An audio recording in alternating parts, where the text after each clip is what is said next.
Empire.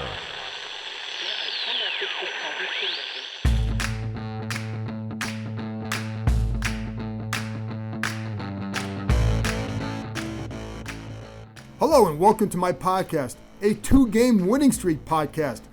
Who saw that coming? Not me. Redskins beat the Carolina Panthers 29-21.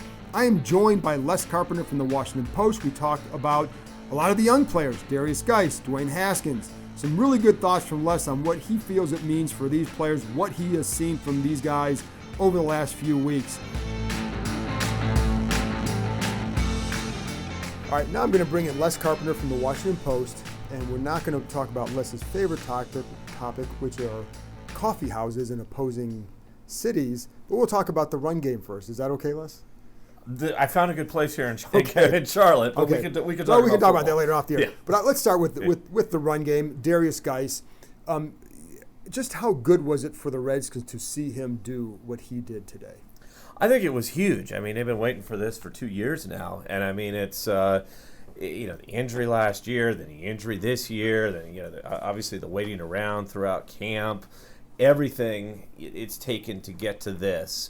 Has been such a long and terminal wait, and when you think of everything that just piles up that's been wrong for this team over the years, it's just another big piece. This was a guy they were going to be able to build an offense around at least to some degree, and he's not there. When you add up all the other guys who aren't here, it's just another big piece. But I think when you look to the future, and you see Dwayne Haskins making tiny little improvements, and you see some of these receivers making improvements, you see the secondary looking a little better, all these young players, he is a young player who could kind of be that difference maker that kind of blows it all up and makes everything work. If healthy. If healthy, and that's a big if. That's a big if. It is, but you see him, I think one thing that kind of jumps out with him, you do see some of the speed, but you see that the violence that he runs with as well, which I don't think anybody who's watched him should be surprised by that because it's what he showed in college, but it is a nice aspect to his game, and I think it's one reason why people respond to him, that he provides energy, not just because of explosiveness, but because of that physical style. Well, and because we haven't seen it. I mean, right. Because he's been sitting. I mean, you saw him a little bit in camp a couple of years ago, but that's camp. I mean, to actually see it in a real game, I kind of forgotten what he looked like back in college, and when he's running over guys and he's stiff arming people, and you sort of think of always maybe he's just a speed guy, but no, you see the power and you see the energy with which he runs, and in the energy that he brings to an offense. I mean, this offense has been moribund the whole year, and all of a sudden, boom, it comes to life because Darius Geis is running. And, it's a big piece that you could say looking forward, if he stays healthy, if everything works, if these other pieces kind of come together, maybe things look a little more promising down the road another year. And it's funny because when you look back a couple weeks ago after they lose to the Jets, how much does your thought change on some of these young guys after the last 2 weeks? Has it changed at all? Do you look at it differently because of what's...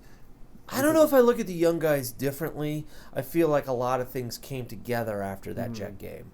And maybe it was simply a matter of saying we're going to commit to 3 cornerbacks who are, third-year younger players. Right. Maybe we're going to commit to, kind of slowly working guys back in. We're basically committing to 3 second-year or younger receivers. So I think it's just kind of seeing all those players grow together.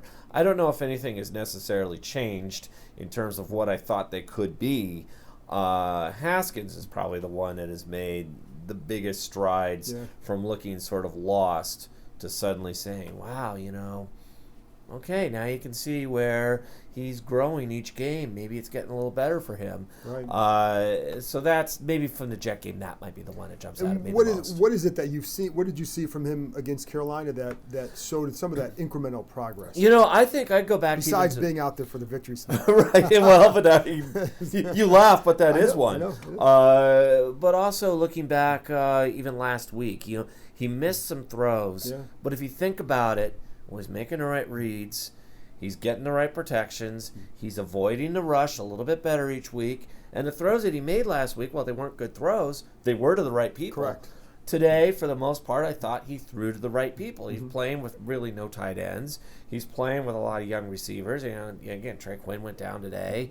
So it's a constant, sort of turmoil around him. I thought, again, he did a very nice job of getting away from the pass rush. I thought he extended plays really well. He jumped to throw a ball to Sprinkle today. It was kind of fun to see that. I didn't feel like he made a lot of really dumb throws or bad throws that you would see of a rookie quarterback. And, I think he was sacked, 3 times, as I recall? It could have been worse, and he kept it from being worse. He doesn't look scared or lost right now. As opposed to a couple weeks ago. As opposed to before he started getting the full action, but even against the Jets. Yeah, even against the Jets. I mean, he was sacked 6 times in that game. Or you go back to the games before that where he seemed sort of bewildered out there. I've always heard this guy is so smart, and he picks things up very fast, and you can see it. He is picking things up very, very quickly. Now, I don't know what the rest of the season will hold. I don't know that you could say this just guarantees that he's going to take off. But it's nice to see a young quarterback, especially with 14 college starts, take this incremental step each week and look better. He has not trended down. He has trended up the last few weeks. Absolutely. And so when you look at these last, 4 more weeks here, what can be accomplished for this team? In other words, because there was such a focus on draft pick. I always believe that if your young kids can start to play well and you can finish strong, that's a lot better for them because it means that you've hit on some of these guys, Yeah, that's right. And, I mean, other than, of course, winning out and finishing 7-9 and stealing the division from the Cowboys, which is still alive, as ridiculous as it sounds. You're right. I do think that sometimes we get so obsessed with draft picks, and presumably you don't need a quarterback. So then you're really just building your hopes around 1 or 2 guys in those first couple picks.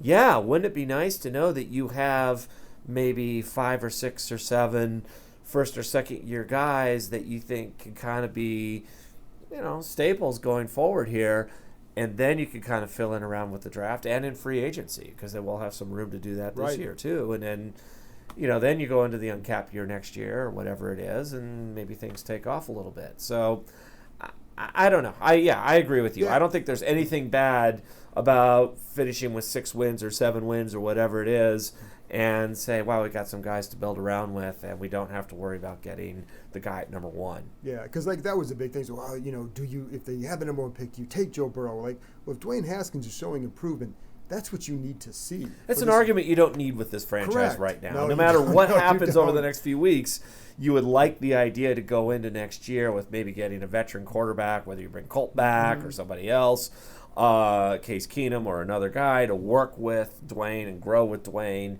And there will be more bumps on the road, and you never know. There's injuries and things. And so you would like to be able to bring in a veteran guy than have to sit there and start all over again with a rookie. I agree with you. I don't think that was ever productive. And the funny thing is, we talk about some of the young guys on offense. There are a lot of young guys on defense too, and they've been playing better. They did a good job today against Christian McCaffrey. Landon Collins, one of those guys who to me has kind of stood out. Hasn't made a ton of impact plays in terms of game changers, but makes plays. What have you thought about his season? And do you I don't want to put in the kinds of side just as a player. If you remember back to when he signed, I think everybody was like, "Oh my gosh, they're overpaying him." Right. And I think you probably would agree with me on this. Sometimes the Redskins have gotten themselves in positions in recent years where you have to overpay guys to get them in here and then to provide what you would hope would be leadership. Over time, he's been steady. He hasn't been outstandingly, just jumped out at you. But on the other hand, he makes those plays, and he tends to make those plays just when you think, oh gosh, Landon Collins hasn't done anything today, and then there he is making one. And I do think overall that sort of experience and maturity, it's still a pretty young age, has kind of seeped into some of those younger guys. And again, the commitment today, the last 2 weeks to playing 3 young cornerbacks. The commitment, all season long to playing Cole Holcomb in the middle. And you're starting to see those dividends pay off. And then when you bring in, say, Reuben Foster, if he's healthy next year and can come back, then you're adding in a player. Well, you keep forgetting about him, but if healthy, and that's a big if, he is an elite level player. He showed it early in his career. And so I think some of those things, again, it's a lot of happy talk after a near loss. 2 straight wins. Right, exactly. But after a near blown Right, Yeah. but there are signs that, yes, there are some young players that you could build around here. Yeah, and I think that's on both sides. On both sides of the ball, I think that's the big key too. And also to close it out that way is not such a horrible thing because you get put in a really bad spot. You're thinking, oh my God, they're going to somehow blow this. And then to come out and stop them 4 times in there is, you know what? It's like, I'm sure there's like, that's not a bad. Well, this is one thing that I kind of think about with this team, and we talk about Haskins and his development. I mean, this has certainly not been a nurturing year for him. If you were hoping, this is not the year you throw at a young quarterback to say, I'm going to help him grow and serve him best. This has been a, kind of a disaster for a lot of ways is what's been thrown at him. I would wonder, what will he be like a couple of years down the road for having gone through this? And it could go either way. We don't know. But I think that there is something that he'll look back and say, well, nothing good happened to me that first year, but year 3 or 4, I'm way better because of what happened in 2019. Now, who knows? I mean, that's going way ahead. But that is something that I think when you look at the development of young players, a lot of these guys, you look at them and say, well, they went through a lot of bumps this year, but maybe that makes them stronger for the future. I don't know. But that is a thought that I've had several times watching some of these guys. I think that's a good way to end because I agree with that. I think that's a good thought, and we can all ponder that now as we go on with our day. Les Carpenter, thank you very much for joining me. Read them in the Washington Post. And we'll talk about coffee houses soon. All right. After this break, I caught up with Redskins safety Landon Collins talking about the game. You'll get to hear that conversation in a moment.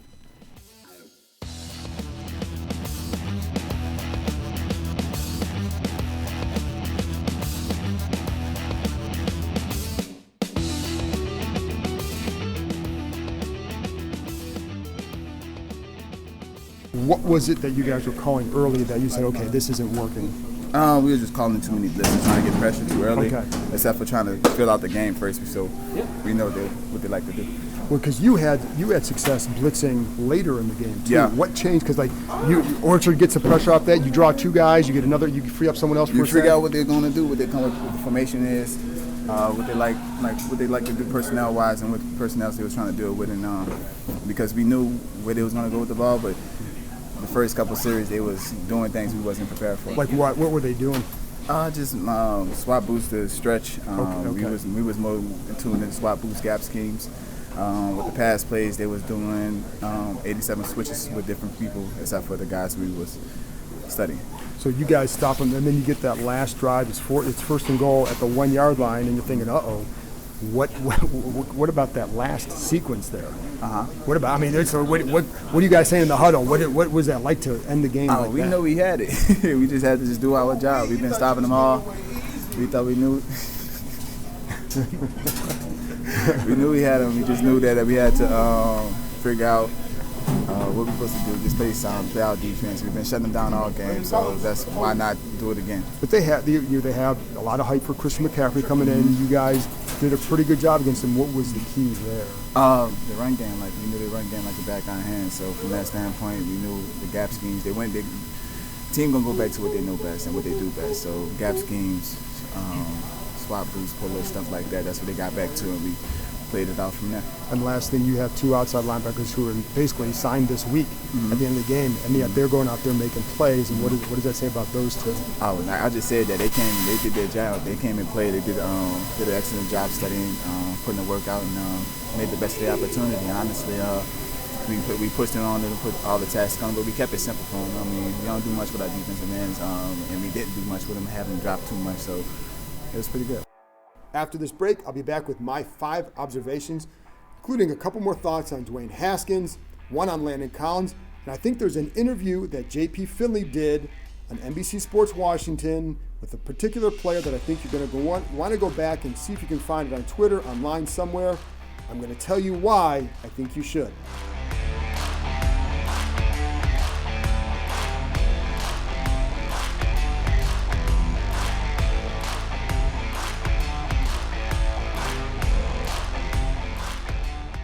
All right, now it's time for my 5 observations, coming once again after a win. How about that? Anyways, on to the observations. Number 1. One thing you need to know about quarterback Dwayne Haskins is that he feeds off the energy of the game. Terry McLaurin has talked about that, And you could see his confidence and his energy growing throughout the first half with each completion. They hit a point, and I kind of forgot which moment it was, where I just thought, this team looks confident and they're somehow going to win. They just were playing with more confidence than I felt like Carolina was at that point in the game. This was in the second quarter. And at that point, they were still down by probably 8 points. In some cases, it's young players maturing, but it's also about them making plays. That's what this game is about. The run game was awesome, but I also thought that Haskins did a nice job. Wasn't great. Don't want to create a false narrative here, but he also took another step. I thought his accuracy was a ton better. I saw him stepping and driving into some more of his throws. There were passes that he threw into coverage that I felt like avoided danger specifically because of his accuracy. The one to tight end Jeremy Sprinkle that was low and over the middle and dropped, that was to the other side of the and away from the defender. There was one to Terry McLaurin where it appeared that safety Trey Boston was going to pick it. But go back and watch the throw. He threw it to McLaurin's inside shoulder to avoid Boston. Had it been to the outside shoulder, it's a pick. Those are little things, man, but man, they add up. Before the game, I talked to someone with the organization who viewed this as a good barometer for Haskins because it was a solid defense and it came with him finally having some experience. When he faced the Vikings, he didn't have that kind of experience. That's a really good defense. I'd say that Haskins passed. Number 2, it's also clear that Haskins can make some plays with his legs. He will never be a big-time scrambler, but he does know how to slide from pressure and how to get himself out of some bad spots. One thing I want to share with you that when I watched him at Ohio State, he started to use his legs more and more as the season went on. But I also think he's been able to use them even more this year and show a little bit more elusiveness in the pocket because he's done things like cut down the body fat that he had. He told me last week that he had been at 17%. He's down to 13%. He looks different than when he was drafted. Certainly thinner, lost some of the, I hate to say baby fat, but that's kind of what it looked like. And so I think that has helped as well. He did get sacked 5 times, but he also kept plays alive with his legs. There was a 26-yard pass to Kelvin Harmon on a 3rd and 7, in which he slid left, kept his eyes down the field. That's where his size helps too. He can see over the rush and therefore did not have to create more room for himself to make the throw. Wasn't really able to set his feet on that, but what he did do is get a good job getting his hips around, and that led him to getting his arm around, led to an accurate pass. One thing I want to check out when I go back and watch the game is where was his elbow on a lot of these throws. Last week against the Lions, when I would watch the film, stop it, and you'd see that elbow was like really low at times, way too low for what he was trying to do, and it's going to lead to a naturally high throw, especially if you're kind of throwing off a stiff front leg. I will be curious to see how that plays out because he was not throwing high Sunday. He wasn't, on that play, he wasn't able to throw to set his feet, but he did a good job getting his hips around that led to an accurate pass. There was another time where he was able to drift back, create a little bit more room for himself, see over the rush, and get another completion. At times, he made some decisions that, you look back and say probably wasn't the best one. There were also some balls that were dropped. Overall, my initial impression of his game is that I liked a lot of what he showed, and that was growth. There were flashes. I liked the 2-minute drive at the end of the first half. Did not like how it ended, but I felt like to that point he was calm, confident, and delivered some strikes. I also think they need to make tight end a massive priority, giving Haskins more help in the red zone. Right now, the red zone is a major issue, and I think that's on the entire offense. Probably some of that is on Haskins as well. He hasn't been good down there. They haven't been good down there with him, but I like the steps that Haskins has taken in recent weeks. Now, let's see how he fares in the last quarter of the season. Number 3, I alluded to this in my conversation with Les, but I don't mind the fact that the game came down to the defense having to stop Carolina from the 1-yard line. And I say that knowing the outcome, because if they hadn't stopped them, it would have been an outright horrible, horrible ending. But they did, and I think you learn a ton about yourself having gone through that sort of adversity where you have the game and then you blow the onside kick and in a way that it's unbelievable. And then they drive down to the 1-yard line, have a 1st and goal. They're at home, and they have a guy that you would consider or who had been considered an MVP candidate up until the last couple weeks in Christian McCaffrey. Then they buck up and they stop him. This is a year where this team had lost 9 of 11 games to that point, and you could surely almost anticipate, hey, are they thinking, here it comes again? That didn't happen, though, and I think that speaks volumes. I don't want to make too much of this two-game streak because the quarterback play they faced hasn't been stellar, but the Redskins had so much going wrong for them that they needed to see something go right. They still might lose the rest of their games, maybe even win just one more, don't know. A lot of jobs on the line here over the last quarter of the season, and how they finish could and will determine their fate. But what we know is the last 2 weeks, they can feel good about their progress.